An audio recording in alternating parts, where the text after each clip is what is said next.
నెల్లూరు జిల్లాలో సంచలనం సృష్టించిన లేడీ డాన్ అరుణపై పోలీసులు కఠిన చర్యలు తీసుకున్నారు. ఆమె నేర చరిత్ర దృష్ట్యా పీడీ యాక్ట్ను ప్రయోగించారు. దీంతో నెల్లూరు నుంచి కడప సెంట్రల్కు జైలుకు తరలించారు. కోవూరు మండలం పెద్దపడుగుపాడు గ్రామానికి చెందిన అరుణ గత ప్రభుత్వ హయాంలో అనేక నేరాలకు పాల్పడినట్లు పోలీసు రికార్డులు స్పష్టం చేస్తున్నాయి. ఆమెపై కోవూరు, నవాబుపేట, వేదాయపాలెం పోలీస్ స్టేషన్లలో పలు కేసులు నమోదయ్యాయి. ఉద్యోగాలు ఇప్పిస్తామంటూ విజయవాడలో మోసాలకు పాల్పడిన కేసు కూడా ఆమెపై ఉంది. రౌడీ షీటర్ శ్రీకాంత్ పెరోల్ వ్యవహారంలో పలు కథనాలు ప్రచురితం కావడంతో అరుణ నేర సామ్రాజ్యం వెలుగులోకి వచ్చింది. దీంతో కోవూరు పోలీసులు ఆమెపై రౌడీ షూట్ కూడా తెరిచారు.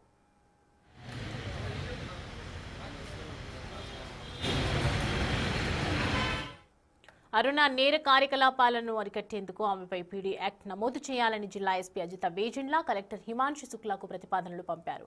కలెక్టర్ నుంచి ఆమోదం లభించడంతో కోవూరు పోలీసులు అరుణపై పీడీ యాక్ట్ నమోదు చేశారు.